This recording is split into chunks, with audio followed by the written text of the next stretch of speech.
Здраво, јас сум Никола Поповски, универзитетски професор и економист. Една од темите за кои во медиумите и во јавноста често се зборува во последно време е растот на цените и инфлацијата. Од тука природно се наметува потребата да разбереме што таа всушност представува, бидејќи за незиното постоење сме свесни и го гледаме секаде околу нас. Но понекогаш во јавноста се случува и манипулација во врска со презентацијата на инфлацијата. Но пред да зборуваме за тоа, прво да дефинираме што точно значи инфлација. Инфлацијата представува раст на општото ниво на цените во една економија. При тоа, за дефинирање на инфлацијата важни се два моменти. Прво, инфлацијата представува пораст на општото ниво на цените и се мери преку индексот на трошоците на живот.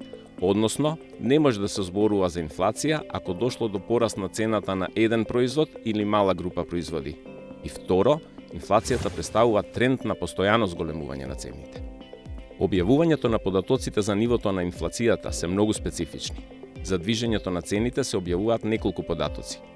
Тоа се индекси на трошоци на живот и индекси на цени на мало и може да се најдат на веб страницата на Државниот завод за статистика. Но во светот, исто како и кај нас, само еден од нив е податок за официјалната стапка на инфлацијата за која вообичаено се известува.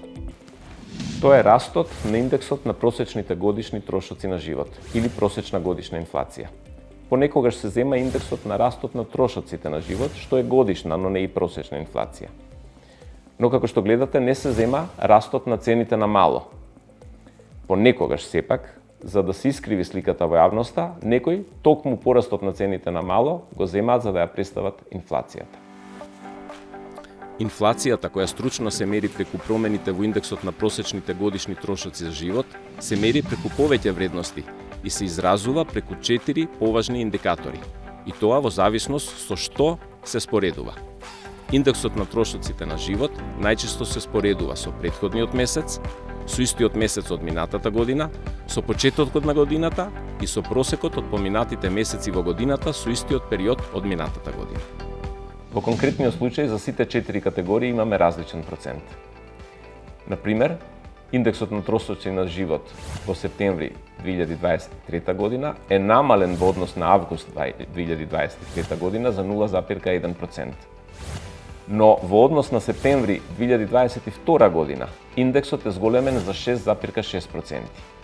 А ако мериме за ефектот само во 2023 година во септември, тој е зголемен во однос на декември 2022 година за 4,8%. Но ако ја мериме официјалната просечна годишна инфлација преку трошоците на живот, податокот ќе биде за јануари-септември 2023 во однос на јануари-септември 2022 година раст од 11,5%. Токму овој последниот податок е единствениот што го користи официјалната статистика за да се измери инфлацијата. Иако понекогаш за економски или официјални потреби се користи оној другиот, за просечниот годишен раст, кој во овој случај изнесува 6,6%. Сите други показатели се корисни за економските анализи, но не се официјален показател за инфлацијата и треба да се соопштуваат предпазливо и со точно посочување за што се работи. Во спротивно, би имале различно толкување и лесно манипулирање на јавноста. Ако некој сака да прикаже подобри резултати, ќе избере некој од презентираните податоци што се со понизок раст, во случајов годишниот индекс на трошоци на живот. И за обратни цели, односно состојбата да биде прикажана полошо, понекогаш се избира некој од податоците со повисок раст или пак податок за индексот на цени на мало, зависно од конкретната состојба.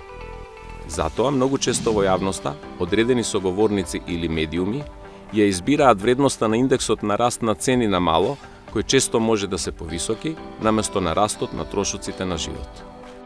Од тука, при презентирање на податоците за инфлацијата, бидејќи таа е чувствителна тема, треба да бидеме крајно прецизни и одговорни. Довидување.